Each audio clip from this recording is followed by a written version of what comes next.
We may all need a reality check. For the Houston Texans, do not expect big names, but expect solid moves to get this team offensively over the hump. And what can't Houston afford in free agency?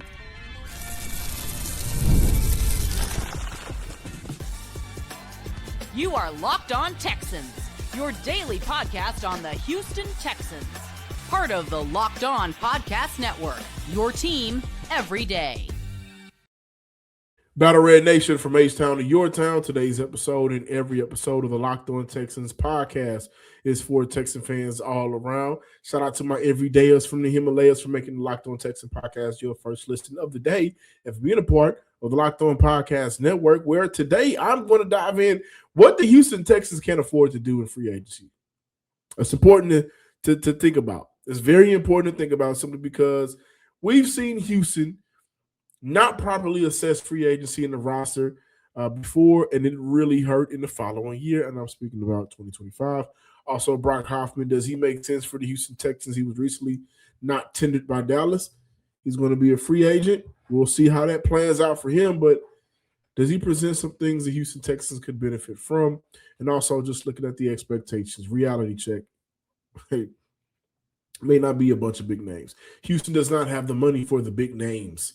They may have the money for a big name and solid signings, but for Houston, it makes a little bit more sense to just take the money that has been created, already a Super Bowl contending roster, and spread it out to fill multiple holes. I'm your Texas Credential Media Member and football analyst, John Hickman. This is, at the time of this recording season, simply because I can put an episode out and something that happened 15 minutes after that. Trust and believe that happened so many times before. But with how things are lining up for Houston's free agency season, it feels like Houston will take the cash created and spread it out to fill multiple holes. Houston brings back Trent Brown. Ersery is going to be the staple at left tackle. Jake Andrews is also signed, but we've recognized before that Houston needs a change there at the center spot. So when we see teams have major free agencies, we typically see those teams that are operating with 80 to 100 million spending power, right? That's not the Houston Texans' reality. That was their reality a couple of seasons ago. No longer now. And because Caserio has some of those major deals back then, like I mentioned, this is a Super Bowl contending roster. But what's holding them back is obviously the offensive side of the ball. Houston is built for the solid and strong signings, not overhauling. You can't overhaul with this salary cap that Houston has. And they're not in a position, again, to overhaul. They don't need to overhaul. Just fill in here, fill in there, get your smile back to a full state, right? Plus, from what I'm hearing, they really like this draft class. Houston's salary cap currently sits around $35 million, and that could look better if they choose to extend Azeez Al-Shaair, which I expect to happen at some point soon. I think the deal with Azeez gets done midweek this week once Houston can determine the market in its fullness for certain positions, and that extension will help Houston create more salary cap for this year so they can attack that market. And obviously we know that Monday, quote-unquote, legal tampering period. So they'll still be able to speak with players through agents, and that's also a new rule the NFL has granted. I'm going to tell you guys to close out today's segment. But what's best for Houston is the question. Looking at the center position of deals that were done this past weekend, Connor McGovern, he's off the board. Sorry, guys. He's back in Buffalo, 4-year deal. $52 million contract, $32 million in guaranteed money with an average annual of $13 million. And also, Texas fans, to stay on the subject there for Buffalo, as we talk about McGovern, be prepared to see teams retain their guys, which would absolutely shorten the market, especially for good players at the offense, on the offensive line, which the Houston Texans need. Also, Tyler Biadasz, 3-year deal, $30 million. And so I think those two are good indicators on the tier 2, tier 3 money for their center spot. Houston could choose from now moving forward. K. Mays is a hot name, maybe the hottest for the Houston Texans here in H-Town. Brock Hoffman, which we'll talk about, who I'll dive into in the next segment. Ethan Pacheck, Cleveland Brown center, who might be the best option for the available free agents for the Cleveland Browns. I've been saying stay away from them Cleveland Browns centers, but Cleveland Browns offensive linemen. But if the Houston Texans need to upgrade at some point, and they got to pull from a Cleveland Browner, Ethan may be the best option. So in terms of age, value, and also tone setting, Houston is not at an advantage this free agency. Now, I do want to add that McGovern returning back to Buffalo, this does leave David Edwards, who is 28, still out there as a free agent. He is expected excuse me, he is expected to leave Buffalo. And the new NFL rule, which is why this free agent period is going to be very interesting. For the first time, clubs may conduct one video or phone call, maximum 1 hour, with up to 5 free agents rather than communicating strictly through their agents like in the past. So again, Monday could be a day where Houston's talking with the players. What do you like? What do you like about the system? What do you think the system? How do you think you can impact the system? Okay, let's talk turkey. Let's talk money. What are you guys feeling over there? Can we make it work? And then they'll figure out, okay, we may need to look at extending Aziz, and they'll get those numbers together so they can create that additional cap space. But the reality is for Houston is, and guys, prepare yourself. We have a bunch of names that we like, right? We like this guy. We like that guy. We like this guy with this amount of experience. And I get it. I really do. But the fact remains is Houston ain't going to be able to get these guys at multiple spots. So at the beginning of free agency, what were some of the conversations? How can Houston upgrade, right? And when we have those conversations, especially here where there was a Daily Soul, the Squad Show, when we would have those conversations, we would name off players, right? You need aliens. That's my guy Stan's go-to. You need an alien. We'll name off Kyle Pitts. We'll name off David Njoku. We'll name off a lot of these guys. But the fact is, they were names that were extremely interesting with the idea of Houston taking care of their offensive line first. And now we look at Houston post-Titus Howard trade, they're missing 4 spots. So Kyle Pitts would have never, and he's franchise tagged now. A team could trade for him, but I think that Atlanta wants him back. But some of those top-tier tight ends, and in many ways, some of these top offensive linemen that are available, with Houston's needs and majority of their holes offensively being on an offensive line, expect for them to kind of, in many ways, bargain hunt. Now, that's not a bad thing too much if Houston hits on their guys. Like, I think a K Mays in the middle, that will allow for Houston to look at the guard market and say, do we need an absolute starter, or do we need somebody to prepare for who we're going to draft? And that guard can be a liaison for when, if he's not absolutely ready, once we go through training camp. And for the last 3 to 4 seasons, every time you talk to a rookie in their first training camp in Houston, even rookie OTAs and minicamps, is hot, getting used to the weather, things of that nature. So you may look to view the guard market and say, for Houston, it may make sense to say this: hey, listen, we may need to go ahead and get a lower tier guard because we really like 2 or 3 guys that we believe that will be available at 28, or if we trade back at 35 in this year's draft, and get a veteran that can help smooth the transition. Similar to, in some ways, last year with Titus Howard and Cam Robinson for Ariante Ersery. So expect for Houston to just be smart with their money. They're going to budget. Nick Caserio has a spreadsheet where it's his budgeting spreadsheet. You got Netflix, okay. I also got my DoorDash account. Okay, now right over here, I got my salary cap. All right, and I got to pay for this. I got to pay for this month. But we also got to make sure that we have this money allocated for next season and beyond. Okay, I got to cut some things off. The Netflix may get cut off unless he can get the team to pay for it. It may be the DoorDash. But what I'm getting at is, whenever you sit down at that table, my adults out there, and you start to look at your money, you're like, where's my money going? Or where does my money have to go?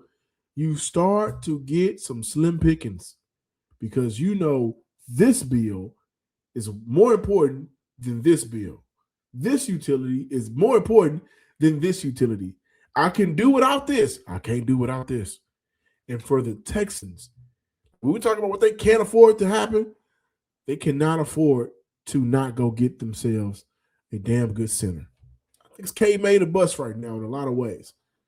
A lot of ways. Unless they, I don't know, they feel highly about some guys in this draft, but I think K made is the way to go right now for the Houston Texans. Now, Brock Hoffman, he can play anywhere on that offensive line. Would he make sense for the Houston Texans? More Texan talk on the other side. Workplace chaos, deadline stacking up, inbox overflowing in the one position you have to feel still sitting open. When the pressure's on and you need the right hire, this is a job for Indeed sponsored jobs. With Indeed sponsored jobs, they help you reach the people who actually fit what you're looking for. Skills, experience, location. So you're not just hoping the right candidate stumbles across your post. They go out there and find them. Here's a stat that says it all. In the minute I've been talking to you, companies like yours have made 27 hires on Indeed, according to Indeed data worldwide. So if you're hiring, spend less time searching and more time interviewing candidates who check all your boxes when Indeed sponsored jobs. Spend less time searching and more time actually interviewing candidates who check all your boxes. Less stress, less time, more results. When you need the right person to cut through the chaos, this is a job for Indeed sponsored jobs. And listeners of this show will get a $75 sponsored job credit to help get your job the premium status it deserves at Indeed.com/podcast. Just go to Indeed.com/podcast right now and support the Locked On Texans show by saying you heard about Indeed on this podcast. Indeed.com/podcast. Terms and conditions apply. You need a hire? This is a job for Indeed sponsored jobs. We're getting back to some Texans talk. Brock Hoffman, is likely to be viewed as a cost-effective signing, possibly landing a one-year deal. However, he's a very solid player and a significant reason why Dallas had this successful run game it had this season. Did y'all just hear what I said? Brock Hoffman is likely viewed as a cost-effective signing, possibly landing one-year deal. That screams Nick Caserio.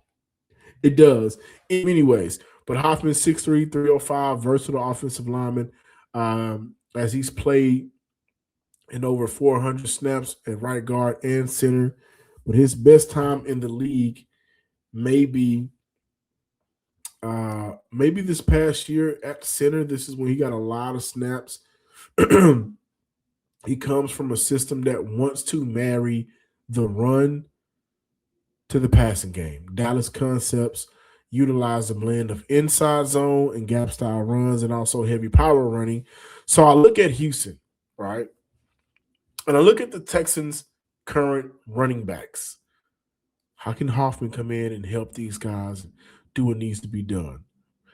You guys have heard me talk about here on the show why I have always thought Woody Marks would be a great quote-unquote RB2 in this league. And depending on how the year goes, right, if they split backs, just what I'm simply getting at is for Woody Marks to be a true successful running back in the NFL and for him to leave his mark on this game, which he did in moments last year, I don't view him as an RB1, but I view him as a running back that you're looking up 5 years down the line. You're like, yeah, I didn't know he rushed for 4,000 total yards and also has 1,200 receiving yards. And I didn't know they teams trusted him on third down because he's a great running back to pick up blitzes and stunts or whatever. The pressure that is coming in on some of those throwing downs. I think he could be a very good back in this league. That said, let's look at David Montgomery. Okay, 100 zone runs compared to 56 gap runs in 2025. Let's look at Woody Marks. One-on-one zone runs compared to 122 gap runs in 2025. we're going to see the Houston Texans have changes of paces at backs. We're going to see the Houston Texans have a split backfield. We're going to see them do that. You don't trade for David Montgomery if you didn't feel like Montgomery wouldn't add to your running game and it wouldn't take away from what your faith is currently in Woody Marks. Brock Hoffman, what I'm getting at is a center that some of the things that worked out for Woody Marks last year in terms of the gap runs, very familiar with it. David Montgomery, very familiar with the zone runs. Hoffman, in many ways, would be, in theory, the engine for Houston's ability to not have limitations in their run game due to poor blocking from the center spot. Zone blocking for a center is a tough challenge. Excuse me. It's a very tough challenge. And so Hoffman having that experience, I think that's a plus in many ways. Hoffman has been labeled as edgy, tough, plays with a chip on his shoulder. He searches for the pancake or the nasty blocks, and he's cut down on penalties 5 and 24, 2 and 25. Also, he loves engaging the engaging battle in the trenches. Like once he gets a hold of you, there's moments where you just see him staying engaged with a defender until the whistle. Maybe one of his best abilities in the pass blocking. Maybe one of his best abilities in the pass blocking game is his ability to recover, and he's always looking to drive an opponent. So he'll get his hands inside the body of the defender, and he's looking to drive on those run opportunities. He does have flaws in his game, like everybody. Every offensive lineman ain't going to be Larry Allen or somebody like that, but he's too slow at times. Whether that's his immediate one-on-one blocking or climbing to the next level in pass pro, his recovery helps, but in run blocking, when he's too slow to get to where he needs to be, it's not much helping him. And it felt like Javonte Williams got easier opportunities from the center of that offensive line on out when Chad Beebe was in that center. That's what it felt like. So not taken away from Hoffman, but Chad just looked like he was the better player at center. And it showed when Javonte was out there.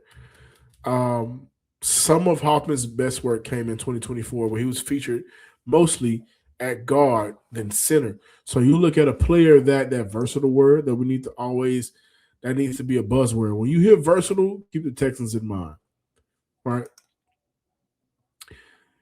You hear versatile, the Texans are somewhere close by. But because of his versatility, right, I look at the center guard spot being a need of Houston, similar to how the tackle guard spot was not a need before Titus Howard moved on. So with Hoffman, is he at the level of Titus Howard? That's not what I'm saying.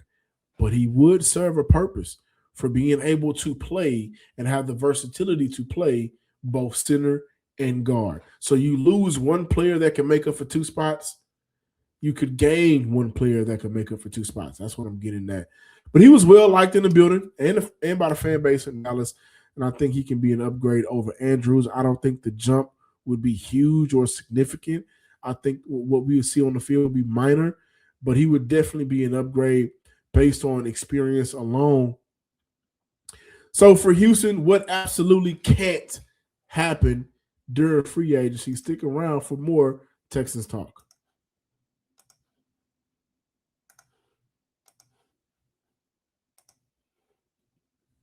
Before we dive into that conversation, it's important to let you guys know that I get it, man. I really do get it. We live in a world where we can stream anything, order food in minutes, carry supercomputers in our pockets, and somehow buying tickets to a live game still feels complicated. Hidden fees, I'm tired of them. Jumping prices at checkout, tired of that. Endless steps, make it easy for me, please. There has to be a better way. That's why I use the GameTime app. It gives fans the advantage and makes getting tickets simple, whether it's NFL games, NBA games, NHL games, MLB games, concerts, comedy, whatever you're into, GameTime has it all. I recently just jumped on the app to check out some Rockies tickets, and it took me minutes. It didn't take my whole 30-minute lunch break. It took me a couple of minutes to find what I was looking for. And on the app, you can always see where you're sitting at with the panorama view option.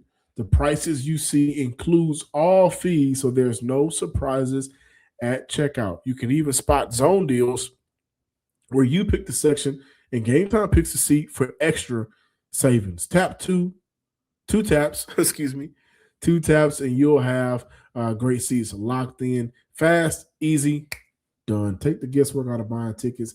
Download the GameTime app, create an account, and use code Locked On for $20 off your first purchase. Terms apply. Again, create an account and redeem code LOCKEDON for $20 off. Download GameTime today.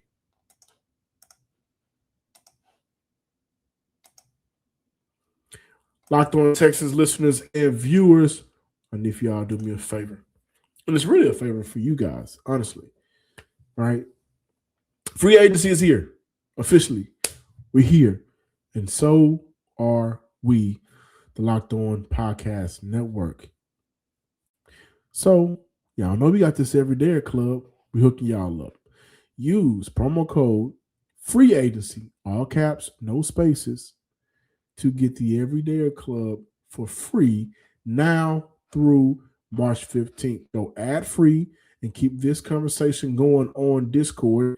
Join the club at lockedontexans.supercast.com. Again, lockedontexans.supercast.com. I really would love for you guys to fade that Discord. It's going to be fun, man. And it's an opportunity for more Texan fans, like-minded or not, to connect and talk about this team that could very well be playing for a Lombardi in a couple of years if they do what they need to do.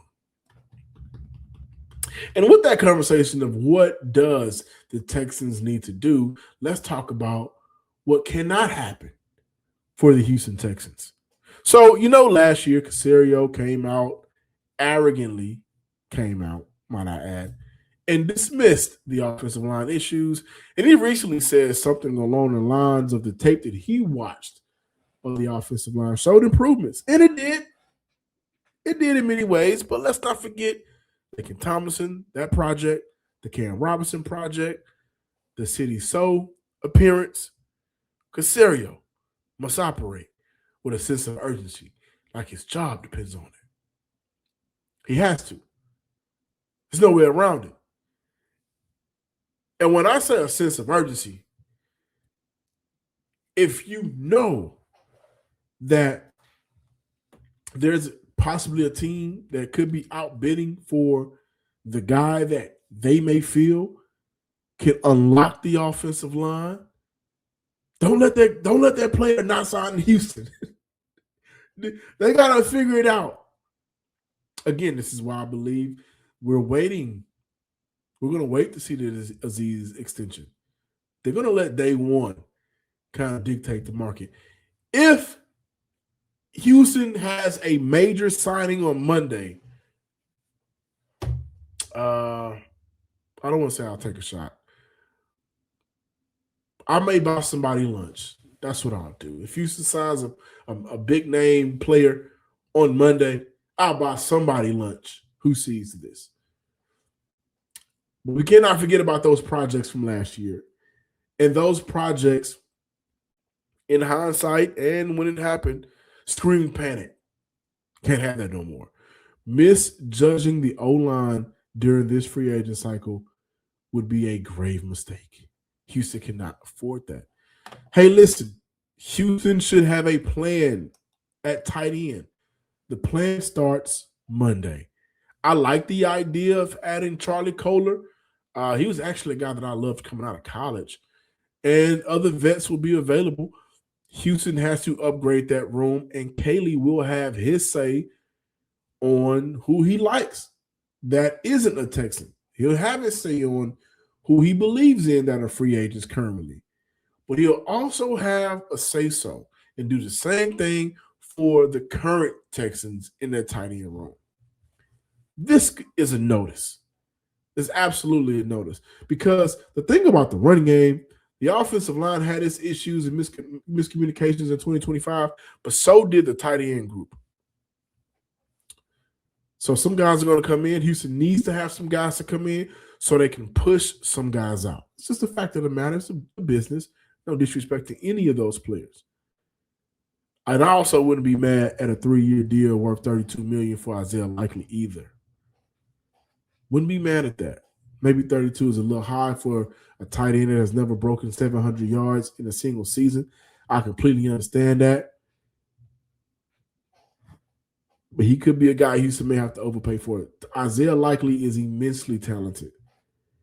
Unless they feel like what they can get out of Isaiah Likely is available in the draft. But again, once Monday gets here, they have to have a plan that makes sense to upgrade that offensive line room. And also, we cannot forget about the tight end spot.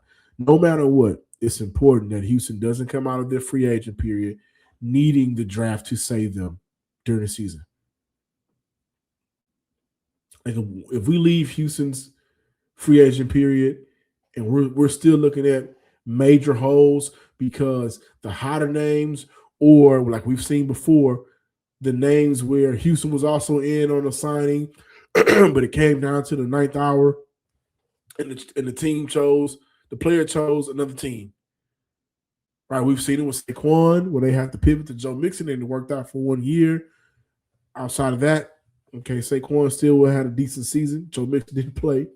But what I'm getting at is Houston can't afford too many of those. They cannot. Houston can't go to their draft needing a draft to save them. Because if they do, that's going to be bad. That's just going to be bad.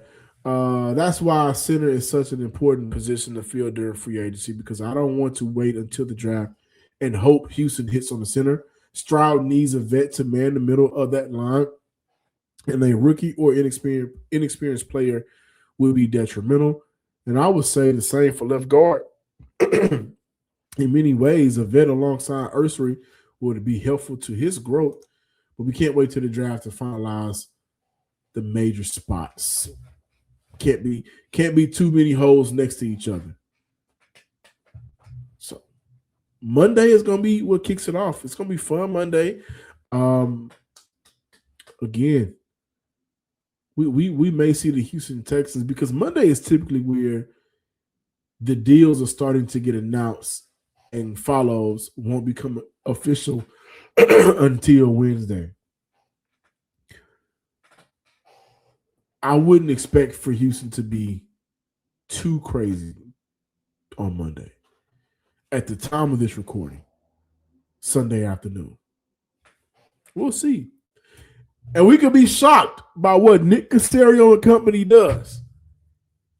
And I would love to be shocked, by the way. Like we when we talk about Caserio sometimes, it's always in a sense of predictability. Think about it. We talk about what the Houston Texans front office staff would do, and sometimes the first thing we'll say, or something that'll come up in conversation, well, we got to think about what the Houston Texans have done before. This isn't typically what Nick Caserio would do. Keep Caserio in mind, because history points to A, B, and C. So I would love for Caserio to just shock the hell out of us on Monday. I don't think he will. But I've said it. If the Texans sign a big name, whoever hears this, and if I get multiple people, I'll put y'all name in a hat.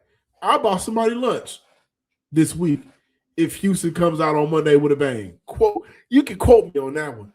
Thank y'all for watching today's episode. Please be sure to subscribe, like, and comment on YouTube and wherever you listen to your podcast. Follow me on Twitter at John_Hickman12 and also on Instagram at SomeSportsGuy with 2 Y's at the end. Until next time, ladies and gents, and Texan fans across the nation, peace. We got free agency.